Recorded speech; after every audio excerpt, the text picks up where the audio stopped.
And I believe we are live. Hi, Mats. How you doing? Oh, I'm fine. It's a pleasure to see you again after last year. And I was trying to think about it. We saw you last year, but didn't we see you as well in 2022? Yes. So this is Okay, my yeah. third year. Yeah, well, so thank you for being a regular at EmacsConf. It's always a pleasure to have you chat about hyperbole. Although I think you're the only one chatting about hyperbole this year compared to last year. Yes, unfortunately, that's yeah. Yeah, Bob but has it's some family okay. issues, so yeah, I'm here. Yeah, but we are happy to have you here.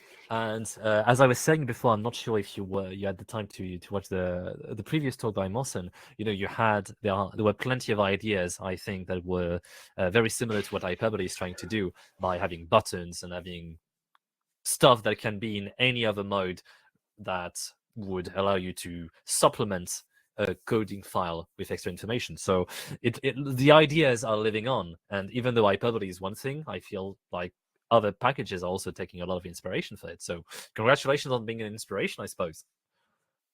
Oh, thanks. Unfortunately, I have not had any time to watch anything of the Emacs conference since apparently my life is like every time you say Emacs conference, I do something else. So I've been just moving this weekend. So But it's I'm in a new okay. apartment, but I'm connected and everything seems to work okay. So I can't relate to what been said in any of the other talks, I'm afraid. So sorry about that. No, that's a thing. No, but that's completely fine because you may be able to watch the talks at any point later on. Because I'll remind the Right. viewers that the talks are currently available on EmacsConf, all the pre-recorded one, and I think we only had one live talk yesterday. All of them are already available with subtitles and all the funny stuff that we usually put. So that's an invitation for people to watch it. All right, so Matt, before Okay. we start with the questions, I see people in the process of writing them. Was there anything else you wanted to add on top of your presentation? Maybe some supplements or whatnot? No. I have nothing to add. Right. I mean, this year was more a bag of tricks, some new stuff that you've implemented in Hyperbole, and it's fun because I see the UI that you have for some of those modes. And earlier, when you weren't able to watch those talks, but we were talking a lot about transient and about what it allows you to do in terms of interactivity. I'm actually familiar with transient. No. It's a mode written by Tarsier, so Jonas Bernoulli, the person behind Magit, and it's a very nice way to create menus for interactive setups. So if you are interested in perhaps augmenting what you currently have with Hyperbole, it might be nice to look into Transient because I think this is heading towards eventually being merged into the core of Emacs. I mean, don't quote me on this, and I'm not sure how Tarsius feels about it, but because of the adoption, because Magit obviously uses transient, org is trying to make a move towards adopting transient, it feels like Hyperbole would do well as well to adopt it because it's starting to become a grammar of general UI at this point. Yeah. Now when you mention it, I remember because I'm a heavy user of Magic, of course. So Yeah. I know transient that way. I know also that people have been complaining about Hyperbole's menu system.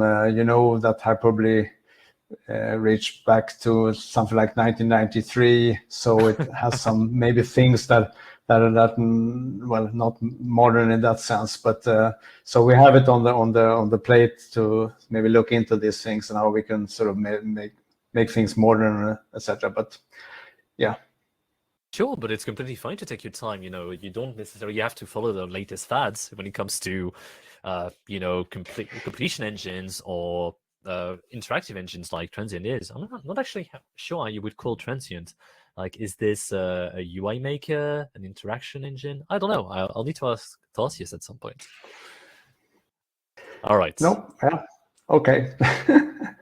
Okay, so let's move on to the questions. We've got a couple of them, and for the Q&A, we'll have about 5 minutes and 30 seconds until we got to lunch. So starting with the first question, how is the log buffer generated in your presentation? But it's a very quick answer to this. We recommend at EmacsConf that speakers use interaction log package, which allows you to have a slightly prettier Lossage being in Emacs how you call the comments that you've used. And so if you're interested in using this for your own presentation, interaction log, and you'll be able to find it fairly easily. Moving to the next question. So the selector thing, Control-C return, is similar to expand region. How does it behave in codes, i.e. functions or class? Well, I think it behaves exactly the same. I mean, in any sort of buffer, it might depend on what what constitutes a word, etc., and a sentence in the mood. That's how I would say it. Right. I'm just in that sense. I'm just a user of the function. I haven't implemented it. I haven't tested it more than that. We can do this as I demo it. That you start with maybe select a small thing, and then by hitting it over again, you select more and more. Yeah, but it's completely fine sometimes to merely be a user of something, you know. It's easy. It's a testament to how amazing Emacs is, because everything is written in Lisp in the background, that as soon as you start becoming a maintainer of something, you kind of expect it to just be able to understand everything else. And whilst it's technically true, the limiter here is the amount of time that you can invest looking at the definitions, understanding what they do. And sadly, we don't have the time to do all of this. And especially with Hyperbole, which is obviously interacting with major modes in something that is more involved, that org mode, for instance. We do have another question. So I know you Hyperbole devs are active and interested in sharing and interoperating with other Emacs tools. What is a recent tool that you find exciting to think about using in combination with Hyperbole, or would like to suggest using in combination with it? Well, lately we've been focusing a lot of sort of trying to make Hyperbole work together with org mode in a good way, so they can sort of, I mean, the idea with Hyperbole is not to be better than everything else, but more to be like the glue or spider that could integrate different modes in a good way together. So like being top of everything. And org is a very popular mode, and there are a lot of, you know, sub modes or whatever you can call it with org for information management, and we would want Hyperbole to work together with org in a good way, so org users could sort of benefit from Hyperbole as well. So we put in some effort in that, but I think there's a lot of way to go. There's much more that can be done there as well, because different modes can easily compete in a bad way in the details. So it's a little bit of a tricky thing, especially like we have this in Hyperbole. We have this meta return for the action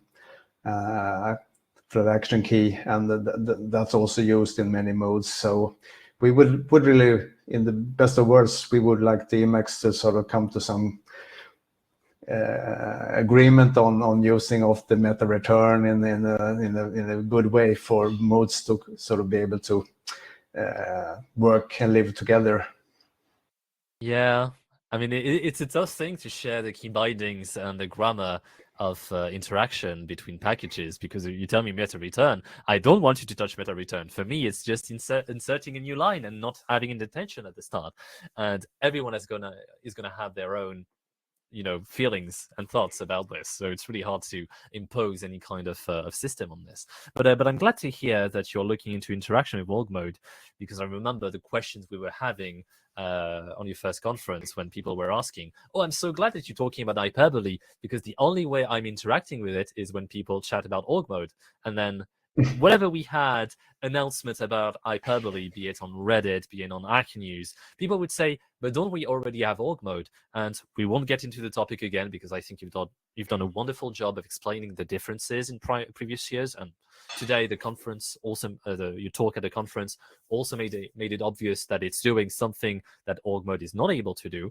But ultimately, being able to interface between the two is something great. And I kind of wanted to ask you as well the question, because you haven't seen the talk, but yesterday we had the announcement that Ihor was becoming the new maintainer of org mode. So obviously, a new maintainer introduces idea of changes of, philosophy and strategy and all this. Is this somehow on your end with Hyperbole inspiring you perhaps to also innovate in a sense, to maybe try to change the way some things are done?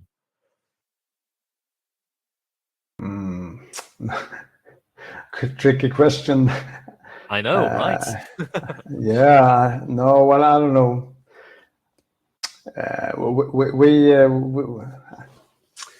I don't know if it answers the question, but sort of we have this idea that we meet and work from our point of view, and then we pick up maybe details from the outside world. So Right. We're not sort of heavily looking into what happens in the rest of the world when it comes to Emacs and personal information management, etc. But we do pick up some ideas sometimes. Yeah. But Yeah, we're mostly into hacking, and then we meet once a week and work on Hyperbole, and so it's, yeah, but it's already very cool. And the reason I'm mentioning this is not because I know that you are operating in a little bit of a silo when it comes to all of Hyperbole, but it's always nice for me personally to see a lot of energy being brought in by people. Whenever there's a new major version being published, be it org mode or be it Hyperbole, people are excited. There's a lot of energy in here because people are chatting about what you're doing, and that's why I find that people. A new maintenance ship for org mode actually benefits Hyperbole in a way, because you get a lot of excitement, a lot of people thinking and bringing ideas to the table, and I think it's a prime time to actually try. I'm using the word stealing, but in a very nice way. Stealing in terms of floss, stealing some ideas and trying to see if you can run with them on your own end. And that's also why I was suggesting Transient, because Transient looks like it's on its path to, reach core at some point. And it would be nice if you had the idea early on to integrate with it, because it might save you time later on and make your user happy, because they can find the same grammar between the Git, between org mode, and between Hyperbole. All right. Is there? Yeah. I don't think. Yeah, go on, please. Yeah, I just want to add on that I mean, as an ultimate goal in the far distant, we would want sort of Hyperbole or Hyperbole type of functionality be part of the core Emacs. So in that sense, it's sort of totally sort of okay with us that different packages steal ideas and try to merge it into sort of the core system. Yeah. All right. I don't see any more questions, so I think we can move to close. Actually, we're 3 minutes over time, so I'm glad we managed to discuss a little more, but that's fine. Mats, do you have any last words? Oh, try it out. Okay, well, then you heard it, everyone. Just try it out. Try it out, and if you like it, you come join us on Sundays. Right, and every Sunday, well, if you do not know what to do, is an idea for you. All right, thank you so much, Mats, for coming again to EmacsConf, and we look forward perhaps to seeing you next year. Yes, I'll be there. Hopefully I can see some of the presentations live then. Okay. That's okay. Great. You've got the entire year to catch up on the ones you haven't seen this year, and next year, maybe you'll have the time to catch another one live.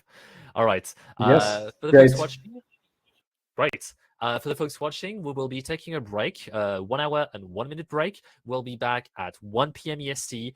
And I think if my UTC conversion is working right, it should be 6 p.m. UTC.